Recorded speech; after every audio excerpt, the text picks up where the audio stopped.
તારે મને માલ વેચવાનો, હું તને માલ વેચું. તારે કોઈ નહીં વેચવાનો, હું કોઈ નહીં વેચું. એટલે બે ભિખારી થશો. આ પ્રેમ?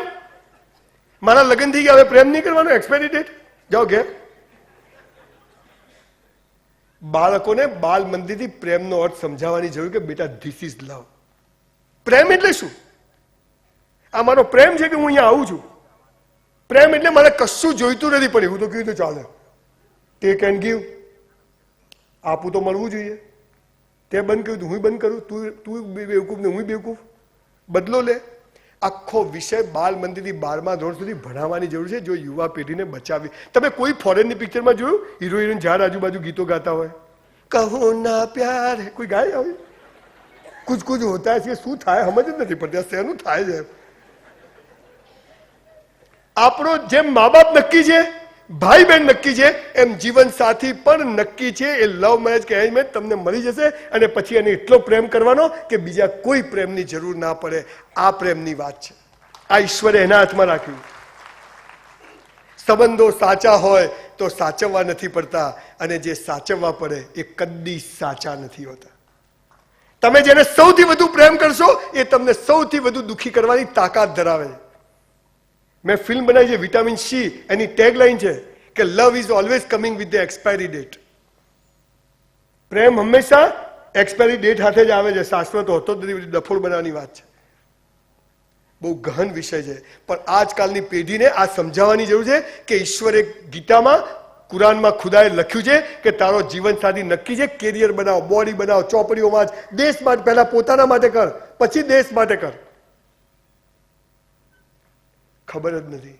અને આ ત્રીજી અવસ્થાના કારણે આજના 8મા ધોરણમાં ભણતા તમારા અને મારા બાળકો, એના મગજમાં કેટલી ખરાબ ચીજો ચાલે છે સાહેબ, તમને ખબર નથી. સ્ટીવ જોબ્સ છે ને, દુનિયાનો સૌથી નંબર 1, જેને એટલા કરોડ 70-80 દેશો ખરીદી શકે એટલું એનું ઇકોનોમિક એનું સ્ટ્રોંગ છે.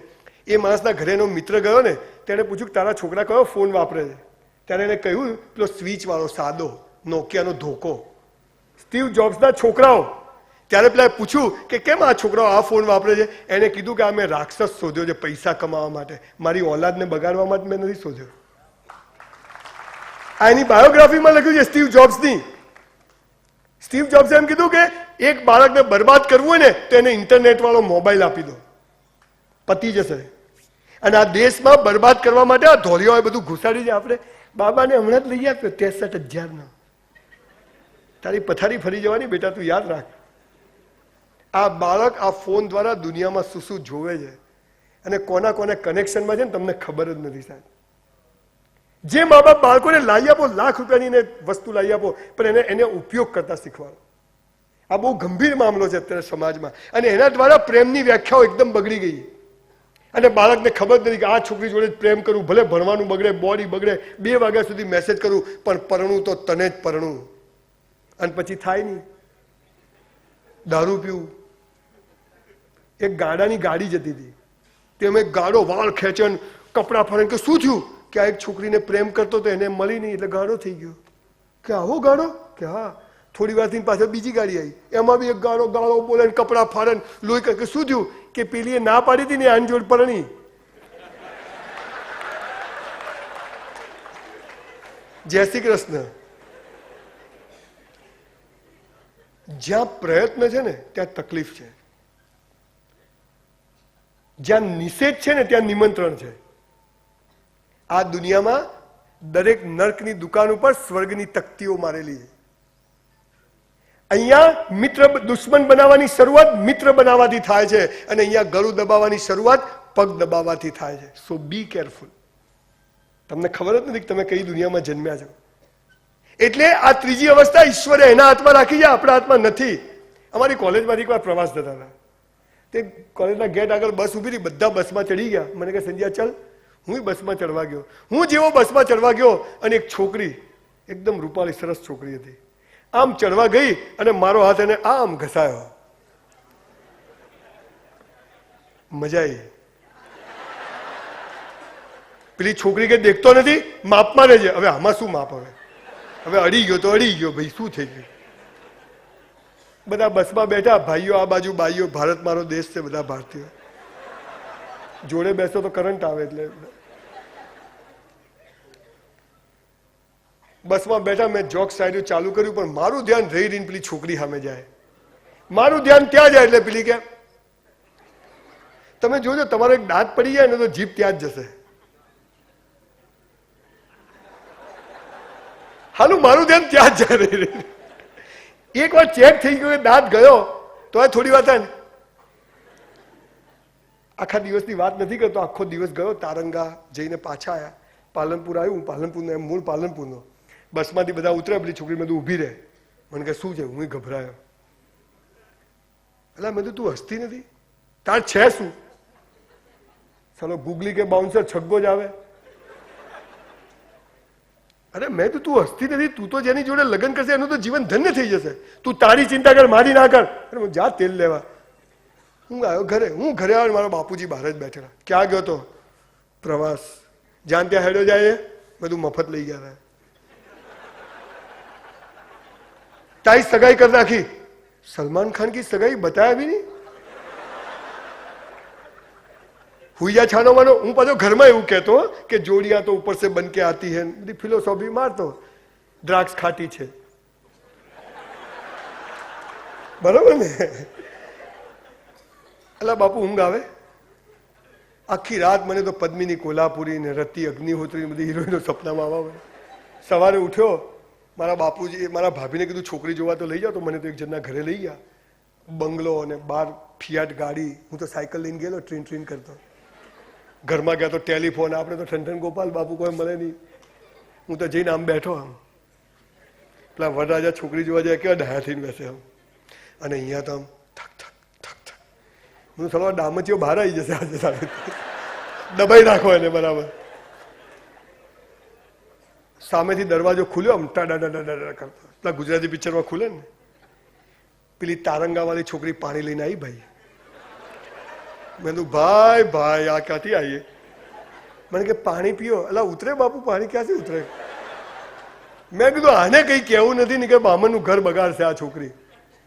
મને કે પાણી પીઓ. એને જોઈને હુકાઈ ગયેલો, 2 ગ્લાસ ઠોકી દીધા. પછી થોડી છોકરી હસી. ભાઈ મને કે કેમ આયા છો? મેં તો હવે કહી દેવા દે, લાંબી કથા કરવી નથી. મેં તું મારી સગાઈ કરી, છોકરી જોવા આવ્યો. મને કે મારા જોડે જ કરી છે. આ બેઠી 27 વર્ષથી હજી બદલી નથી, એ જ રાખી છે આપણે. તમારો જીવન સાથી નક્કી છે. 1 મિનિટ બગાડશો નહીં. એ ગમે તે સ્વરૂપે મળી જશે. પ્રેમ કરવાનો, જીવવાનું, મસ્ત જીવવાનું. અમારા મોહલ્લામાં એક 80 વર્ષના માજી રહે છે, એમને 84 વર્ષના પ્રોફેસર. તે 80 વર્ષના માજી એમના હસબન્ડને શું કે ખબર છે? હાલા હાલા ઘેલથી મોંઘા આવતા હતા, માલા ફૂટી ગયા, તમારા ઘેલ આવી. એટલે હવે હું છે 84 વર્ષે ભાઈ હવે તારો ફરિયાદ ફરિયાદ. આ સાલું જીવન સાથી ને મોબાઈલ જયારે બી મળે ને તો એમ જ થાય કે રાહ જોઈએ તો સારું મોડેલ મળે. પણ એ અસંસ્કાર છે. સંસ્કાર એ છે કે એક ઈશ્વર, એક પતિ, એક પત્ની, એક મા બાપ, એક ભાઈ બહેન, એમ જે તે આપ્યું છે એની જોડે હું મસ્ત જીવીશ. એક્સ્ટ્રીમ સંજોગોની વાત નથી કરતો, જનરલ વાત કરું છું. આ આપણા હાથમાં નથી, ઈશ્વર. એક વાર છે ને વરાછામાં ભગવાન રાજા જોવા નીકળ્યા બધું, તો બધા બિલ્ડિંગો ઉપર આમ ગોલ દોરેલું અને વચ્ચોવચ્ચ તીર મારેલું. ખબર છે આપણે મેળામાં જઈએ તો આમ વચ્ચે તીર મારો તો ઇનામ મળે. બધે ગોળ, વચ્ચોવચ્ચ તીર. તો રાજા કે આ કોને કર્યું? કે સાહેબ એક ગોળો છે. તો બોલાવે ગાડાને. ગાડો કે શું હે? કે સીધો ઉપર નહીં ઉભા રહેવું. કે આ તે કર્યું? ડાબા હાથથી. કે વચ્ચોવચ્ચ? ઊંઘમાં વચ્ચોવચ્ચ. સાલાનો કોન્ફિડન્સ. પાછું ભાઈ આખું વરાછા હોલમાં ભેગું કર્યું, સરદાર સ્મૃતિ ભવનમાં. બોર્ડ મૂક્યું. પેલા ગાડાને બોલાવે. ગાડાને કે વચ્ચે ના આવે ત્યારે કે માથું કાપી કાઢજે. ચાલો જોરદાર. અને કે આવી ગયું તો કે તને સેનાપતિ બનાવી દઉં. પેલા બોર્ડ મૂક્યું. પેલા શું કર્યું ખબર છે? પહેલા માર્યું તીર, પછી દોર્યું ગોળ. એટલે તો વચ્ચે જ આવે ને, આડું જાય. પહેલા લગ્ન કરી લેવાના, પછી પ્રેમ કરવાનો. આ પહેલા પ્રેમ કરીને લગ્ન કરવા જાવ ઠેકાણું નહીં પડે.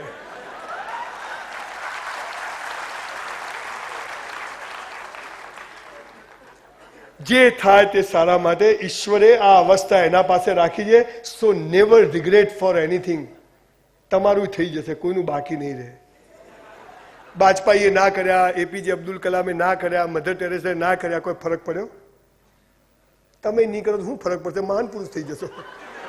મજા કરો ને યાર. મારું ધાર્યું થાય તો હું ખુશ, ના થાય તો તું ખુશ. મારે તો રાણી મુખર્જી જોડે લગ્ન કરવા હતા, પણ હવે ના થયા તો આ રાણી મુખર્જી, એ તો મારા હાથમાં ખરું ને. આ જીવન જીવવાની વાત જયારે આવી જાય છે ને ત્યારે ભય મુક્ત જીવન શરૂ થાય છે. આ ત્રીજી અવસ્થા ઈશ્વરે એના પાસે રાખી છે. એ ધુમાડા રાખતા નહીં. ઋત્વિક રોશનનું 200 કરોડમાં છૂટું થઈ જાય. સમજ પડે છે? આ બધું ટૂંકમાં સમજી જાઓ, જાહેરમાં બોલવામાં મજા નથી. ત્રીજી અવસ્થા ઈશ્વરે એની પાસે રાખી છે અને એ જે નક્કી કરે. કોઈ મા બાપ બદલે છે? નહીં ગમતા બદલી કાઢજો. ભાઈ બહેન બદલે છે કોઈ? તો જીવન સાથી પણ બદલી શકાય નહીં. આ સમાજમાં સમજાવવાની બાળકોને નાનપણથી જરૂર છે. એટલે ત્રીજી અવસ્થા ઈશ્વરે એના પાસે રાખી છે. ચોથી અને છેલ્લી અવસ્થા મોક્ષ. મોક્ષ એટલે શું? શું બધું છોડી દેવું? કશું જ છોડવાનું નહીં, કશું પકડવાનું નહીં. આટલો જ મોક્ષનો અર્થ છે. કોઈ કામ કરીએ, પાણીની બોટલ ઘરથી લઈને આવવાનું. હું મારા માટે આવું છું, કોઈના માટે આવતો નથી. બહુ નમ્રતાથી કહું છું, આને મોક્ષ કહેવાય. તમે પરમાર્થનું કામ કરો અને એક પણ ફોટામાં તમારો ફોટો ના આવે ને તો સમજજો કે તમને મોક્ષ મળી ગયો સાહેબ. જીવતા જ મોક્ષ મળી ગયો. હા, જરૂરી છે. કોઈ પ્રોજેક્ટનું પ્રેઝન્ટેશન કરવાનું હોય, કોઈ પ્રોજેક્ટ રજૂ કરવાનો હોય ને ફોટા પડાવીએ, બરોબર. પણ અમુક નોટો તો એવી હોય ને પહેલી જ લાઈનમાં હોય. હાલો કઈ કરે, જેના સૌથી વધારે ફોટા આવે ને સમજવું કે આને કોઈ કર્યું નથી. આ તમારે યાદ રાખવાનું. કોઈ પણ સેવાભાવી સંસ્થામાં બહુ ફોટા હોય તો ચોકડી જ મારી દેવાની કે આ નોટ નકામી છે. એને નર્ક મળવાનું છે, એને મોક્ષ મળવાનો નથી. મોક્ષ એટલે શું? કશું પકડવાનું નહીં, કશું છોડવાનું નહીં, કશું ગાળો નહીં બોલવાની. ઈશ્વર જે કરે તે સારા માટે. એક રાજા હતો ને, એના છોકરાને પ્રધાન તલવારબાજી શીખવાડતો હતો. તો જેવી પ્રધાને આમ તલવાર મારીને અંગૂઠો કપાઈ ગયો. રાજા કે એ સાહેબ જે થાય સારા માટે. એટલે આંગળી કપાઈ ગઈ સારા માટે? કે હો, તું નોકરીમાંથી ગેટ આઉટ. ચલ, પેલો કે એ બી સારા માટે. નોકરીમાંથી કાઢી મૂક્યો. કાકો ઘરે ગયો, નવો પ્રધાન રાખ્યો. ડાબા હાથથી તલવાર શીખવાડી. છોકરો જંગલમાં ગયો, આદિવાસીઓ મળ્યા, છોકરાને પકડ્યો, ચપ કપડા કાઢીને સુવાડ્યો. આમ કાપવા ગયો ને, અલા કે આમ તો અંગૂઠો કપાઈ ગયો છે, ભગવાનને કપાયેલી વસ્તુ ચડાવાય નહીં. રાજાનો છોકરો તો જાય કપડા પહેર્યા વગર. બીજા હાથી ઉપર પેલો નવો પ્રધાન હતો જે ડાબા, એને પકડ્યો, સુવાડી દીધો, ખચાક દઈને કાપી દીધો. પેલો છોકરો ઘેર ગયો કે બાપા પેલા પ્રધાનને બોલાવો. એ કહેતો હતો જે થાય તે સારા માટે. પેલો કાકો આવ્યો, અલા કે તું સાચું કહેતો હતો કે અંગૂઠો કપાઈ ગયો, મારો છોકરો બચી ગયો, જે થાય સારા માટે. પણ કે તને નોકરીમાંથી કાઢી મૂક્યો એ કેવી રીતે સારા માટે? બાપુ હાથે હું હોત તો હું કપાઈ ગયો હશે.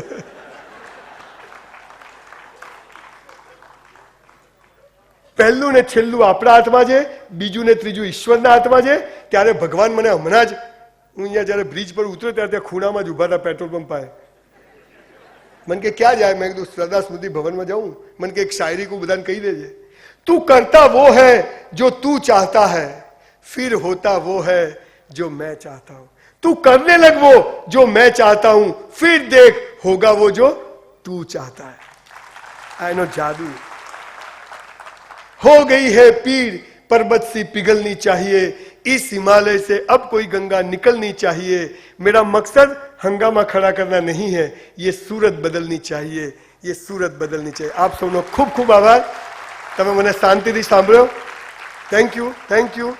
આપનો ખૂબ ખૂબ આભાર. મેં 2 પુસ્તકો લખ્યા છે. થોડી ધંધાની વાત કરી લઉં. 200 રૂપિયાની ચોપડી છે. આજે કોઈને જોઈએ તો 100 રૂપિયામાં આપીશ, અને વાંચ્યા પછી ન ગમે તો 200 રૂપિયામાં પાછી લઈ લઈશ. વેચેલો માલ વાપર્યા પછી ડબલમાં પાછો લેવામાં આવશે. આ પૈસા પણ હું શિક્ષકોના સારા કામમાં વાપરું છું. યોગ્ય લાગે તો નીચેથી આપ પ્રસાદ તરીકે લેતા જજો. ફરી આપ સૌનો ખૂબ. એક બીજી 3 ચોપડીઓ છે નીચે જે બિઝનેસને લગતી છે, મારી નથી હો, બીજાની છે. એનું પર એક કાઉન્ટર છે. આગળ ધસો સુખ સામાન્ય સમૃદ્ધિ ને ભાગ્યના સંસ્થાઓ. જોતા જજો, આપને ગમે તો લેજો, જેનાથી મારે કંઈ લેવા દેવા નથી. ફરી આપ સૌનો ખૂબ ખૂબ આભાર. તમે મને શાંતિથી સાંભળ્યો.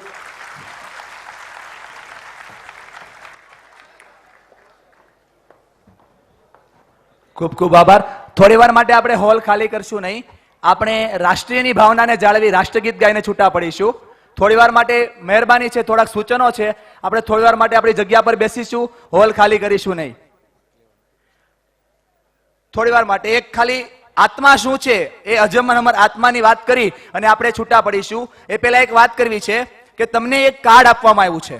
કદાચ તમને જોયું હોય તો એક પ્લાસ્ટિક લેમિનેશનમાં તમને એક કાર્ડ આપવામાં આવ્યું છે જેની અંદર પરમાર્થના વિચારો છે. પરમાર્થ શું છે, શું કાર્ય કરે છે, માણસ કેવો હોવો જોઈએ, એમની વાત વાસ્તવિકતામાં બતાવેલી છે. તો મારી એવી ઈચ્છા છે કે આજે બધા આપણે એવો સંકલ્પ કરીએ કે આપણે સવારે ઉઠવાની સાથે જ રોજે એકવાર એ કાર્ડ સવારે ઉઠીને વાંચીશું. અહીંયાથી તમે કદાચ નીચેથી આવ્યા હોય તો તમને પક્ષીઓને રાખવા માટેના માળા અહીંયાથી ફ્રી ઓફ ચાર્જ આપવામાં આવશે. આ ઉપરાંત પક્ષીઓને પાવા માટે પાણીનું કુંડું અહીંયાથી આપવામાં આવશે. અને કોઈને પણ ગાય જોતી હોય જે ગૌદાન પાત્ર છે તો એ ગૌદાન પાત્ર પડતર કિંમત અહીંયાથી આપવામાં આવે છે. આ ઉપરાંત જ્યારે પણ આ તમે આજે આગળ સ્ટેજ બની રહ્યું છે, ધૂન મંડળનું સ્ટેજ બની રહ્યું છે, જ્યારે તમારા ઘરે